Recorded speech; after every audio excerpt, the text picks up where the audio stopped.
വ്ളോഗിൻ്റെ ഇടയിലേക്ക് സ്വാഗതം. അപ്പം ഞാൻ ഇന്നലെ വളരെ ഹാപ്പിയിലാണ് കേട്ടോ. അപ്പം ഞാൻ ഇന്നൊരു സാധനം ഓൺലൈനിൽ നിന്ന് ബുക്ക് ചെയ്തായിരുന്നു. അത് ഫ്ലിപ്കാർട്ടിൽ നിന്നാണ്. അത് വലിയ സാധനമാണ് കേട്ടോ. നല്ല വെയിറ്റ് ഉണ്ട് കേട്ടോ ബോക്സിന്. അപ്പം ഇത് കാണുന്ന നേരത്ത് നിങ്ങൾക്ക് എന്താണെന്ന് മനസ്സിലായോന്നൊന്നും എനിക്കറിയത്തില്ല. അപ്പം ചില 99 പേർക്കും ഇത് മനസ്സിലാവാൻ സാധ്യത കുറവാണ്. ഇത് എവിടെയാണ് കൊടുത്തിട്ടുണ്ട്?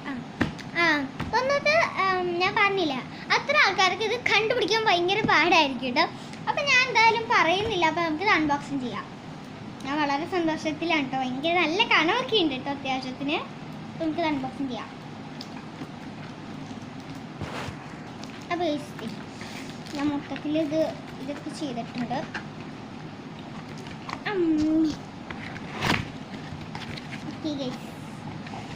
ഇത് സ്പോഞ്ചിലേക്കാണ് പൊതിന് തന്നിരിക്കുന്നത്. അപ്പോൾ ഞാൻ നിങ്ങൾക്ക് കാണിച്ചു തരാം. കണ്ടടേ, ഇതാണോ നിങ്ങൾ ഓർഡർ ചെയ്തതെന്ന് നിങ്ങൾ ആരും വിചാരിക്കേണ്ടത്. ഇതിൻ്റെ ഉള്ളിലാണ് സംഭവം കേട്ടോ. താഴെ വീണാൽ പൊട്ടും. പക്ഷെ നിങ്ങളാരും വിചാരിക്കേണ്ടേ ഞാൻ കുസൃതി ചോദ്യമൊന്നുമല്ല പറഞ്ഞത്. ഞാൻ വെറൈറ്റി സാധനം എൻ്റെ എന്തായാലും നിങ്ങൾക്ക് ഞാൻ തുറന്ന് കാണിച്ചു തരാം. ഞാൻ വളരെ ആഗ്രഹിച്ചിരുന്ന സാധനം കേട്ടോ. ഇത്. അപ്പോൾ ഞാനിത് ഓപ്പൺ ചെയ്ത് നിങ്ങൾ കാണിച്ചത്.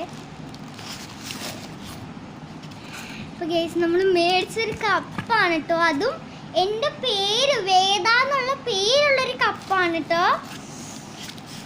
താഴെ വീണ പൊട്ടു കേട്ടോ. ഇതൊന്ന് എടുക്കട്ടെ കേട്ടോ. അപ്പോൾ ഗേസ് ഞാൻ ഇവിടെ എടുത്തിട്ടുണ്ട് കേട്ടോ.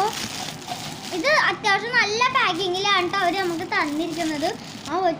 ഒരു പോറൽ പോലും ഒരു സ്ക്രാച്ച് പോലും ഇല്ല കേട്ടോ ഇതിൽ. കണ്ടോ, അത് എൻ്റെ പേരുണ്ട് കേട്ടോ. അത് വേദാന്ന് എഴുതിയ പേരും ഉണ്ട് കേട്ടോ. നിങ്ങൾക്ക് ഫോണിൽ കൂടി കാണാൻ നേരത്തെ തലയിരുന്നായിരിക്കും കാണാം. അപ്പൊ ഇത് ഇവരുടെ പാക്കിങ് നമുക്ക് പറയാൻ പറ്റത്തില്ല. കാരണം ഒരു സ്ക്രാച്ച് പോലും ഇല്ലാതെയാണ് ഒരു പാക്ക് ചെയ്ത് തന്നിരിക്കുന്നത്. നല്ല പാക്കിംഗ് ആയിരുന്നു കേട്ടോ. ഞാൻ പ്രതീക്ഷിച്ചില്ല. ഞാൻ വെച്ച് വേറെ എന്തെങ്കിലും ആയിരിക്കും. പക്ഷെ ഇതിൻ്റെ ഉള്ളിലാണ് കേസ് അത് വെച്ചിരുന്നത്. അത് ഈ കപ്പ് ഒരു സ്ക്രാച്ച് പോലും വരാതെ ഒരു നല്ല വൃത്തിക്ക് കൊണ്ടുവന്ന് തന്നിട്ടുണ്ട് കേട്ടോ. യൂണിക്കോണൊന്നും ഞാൻ കണ്ടില്ല. പ്രിൻസസിനെ എഴുതിയാൽ ഞാൻ കണ്ടില്ല. അപ്പം ഞങ്ങൾ യൂണിക്കോണും പ്രിൻസസും ഒന്നും കണ്ടിട്ടുണ്ടായിരുന്നില്ല. എന്താണ് റെയിൻബോയും പിന്നെ എൻ്റെ പേര് മാത്രമേ ഞാൻ കണ്ടുള്ളൂ.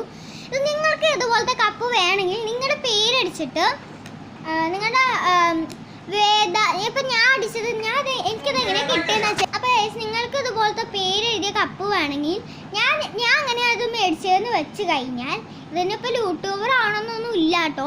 നമ്മുടെ പേര് അടിച്ചു കൊടുത്തിട്ട് അവരുടെ എനിക്ക് കിട്ടിയെന്ന് വെച്ച് കഴിഞ്ഞാൽ ഞാൻ വേദ നെയിം കബ് എന്ന് അടിച്ചു കൊടുത്തപ്പോഴാണ് എനിക്ക് ഇത് കിട്ടിയത് കേട്ടോ. ഞാൻ ജസ്റ്റ് വെറുതെ ഒന്ന് അടിച്ചു നോക്കിയിട്ടാണ് ഞാൻ ഇതുപോലത്തെ കപ്പിൻ്റെ നെയിം ഒന്നും എനിക്ക് അറിയില്ല. ഇത് കിട്ടുമെന്നും എനിക്ക് അറിയത്തിണ്ടായിരുന്നില്ല. ഞാൻ വെറുതെ ഒന്ന് അടിച്ചു നോക്കിയതാണ് കേട്ടോ. നിങ്ങൾക്കിത് വേണമെങ്കിൽ നിങ്ങളുടെ പേര് എഴുതിയിട്ട് നെയിം എന്ന് പിന്നെ ഞാൻ അപ്പം എങ്ങനെ അടിച്ചു കൊടുത്തതെന്ന് വെച്ചാൽ വേദ നെയിം കപ്പ് എന്ന് അടിച്ചു കൊടുത്തതാണ്. അപ്പം നിങ്ങളുടെ നെയിം എഴുതിയിട്ട് കപ്പ് എന്ന് അടിച്ചു കൊടുത്താൽ മതി കേട്ടോ. പിന്നെ വേദ ഞാൻ ഇപ്പോൾ എടുത്തത് വേദ നെയിം എന്ന് കൊടുക്കാൻ മറക്കരുത്. അപ്പം ഇന്നത്തെ വീഡിയോ നിങ്ങൾക്ക് വേണമെങ്കിൽ വേദ നിങ്ങളുടെ പേര് വെച്ചിട്ട് അടിച്ചു കൊടുത്താൽ മതി. അപ്പം ഇന്നത്തെ വീഡിയോ എത്രയുള്ളൂ. അടുത്ത വീഡിയോ ആയിട്ടാണ് വേദ ഗ്ലീൻ. ബൈ. ഞാൻ ഭയങ്കര ഹാപ്പിയിലാണ് കേട്ടോ.